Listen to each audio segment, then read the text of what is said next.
Imagine a building where you spent the most formative years of your life. A place where your movements were tracked, your speech was regulated, and your very thoughts were directed by the sound of a mechanical bell. For over a century, we have called this education. We have been told that this system was designed to sharpen our minds, to prepare us for the world, and to unlock our potential. But if you look closely at the architecture of the modern school, you will see a much darker reality. The modern school was never designed to awaken the mind.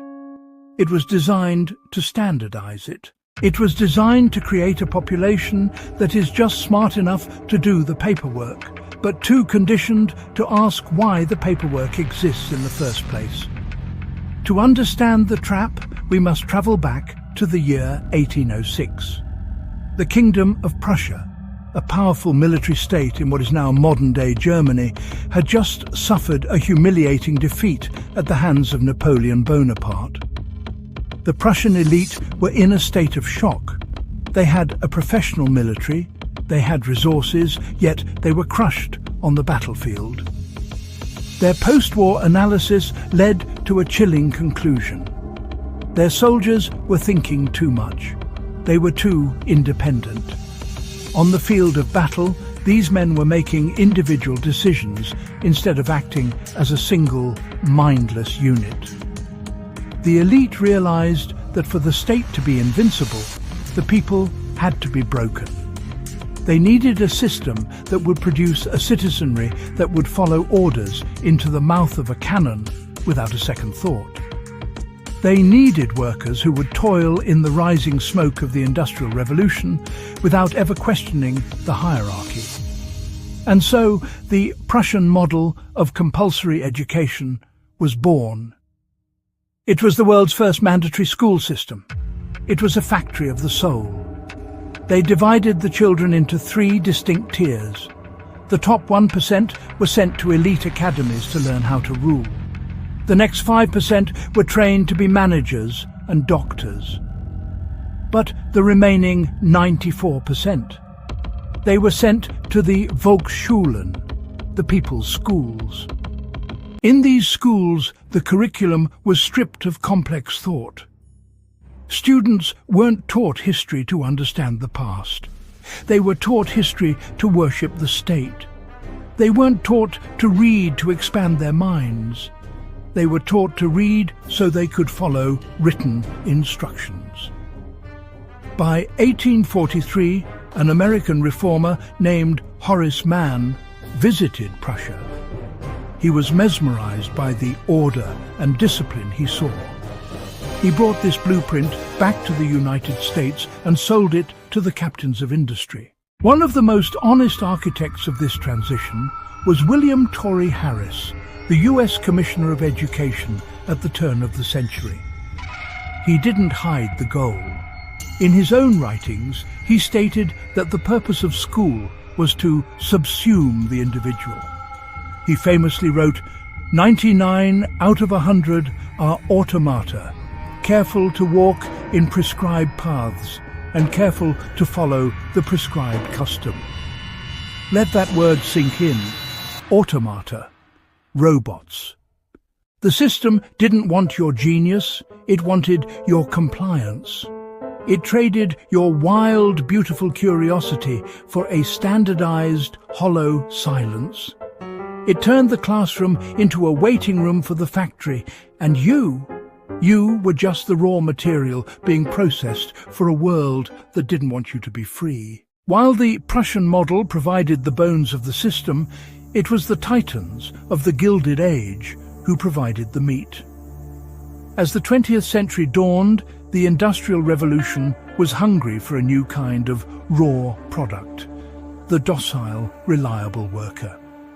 In 1902, the wealthiest man in the world, John D. Rockefeller, established the General Education Board. He poured what would be billions of dollars in today's money into the American school system. But this wasn't an act of charity. It was a long-term investment in social control. The mission of the board was hidden in plain sight. In their first occasional letter, they wrote a passage that should haunt every student. In our dream, the people yield themselves with perfect docility to our moulding hand. They viewed the American public not as citizens, but as clay to be shaped into whatever form the industrial machine required. Rockefeller was even more direct in his private correspondence, famously stating, "I don't want a nation of thinkers, I want a nation of workers." He understood a fundamental truth that the elite have known for centuries. A truly educated person, a person who understands history, economics, and their own value, is impossible to control. To solidify this control, they introduced a new weapon, the standardized test. In 1914, Frederick J. Kelly invented the multiple-choice test as a way to process a massive influx of students quickly. It was a tool of efficiency, designed to sort human beings like items on a conveyor belt. Kelly himself eventually realized the horror of what he had created. Later in his life, he pleaded for the tests to be abandoned, calling them too crude to be used on human minds. But the elite didn't listen. They kept the tests. Why? Because a multiple-choice test teaches you that there is only ever one right answer. And that answer is determined by the person holding the grading key. It rewards the compliant brain and punishes the creative one. It trains you to stop looking for your own truth and start looking for the answer that will get you a passing grade. This psychological conditioning reaches its peak as you enter adulthood, where the final leash is applied: student debt. By the time a young person realizes the game is rigged, they are already financially shackled to the system. They are forced into a cubicle, into a job they often despise, simply to pay off the debt they accrued to get the degree that told them how to be a servant. You are taught how to balance a spreadsheet, but never how to build wealth. You are taught how to follow a schedule, but never how to own your time. The system isn't broken, it's working perfectly. It's a multi-generational cycle of dependency designed to keep the wealth at the top and the labor at the bottom. The classroom was your first prison, and the cubicle is your second. The walls are made of curriculum, and the bars are made of debt. But the moment you see the blueprint, the walls begin to crumble. The greatest rebellion you can ever commit is to think for yourself, to unlearn the lies you were told in the dark. The cage is open. It's time to walk out.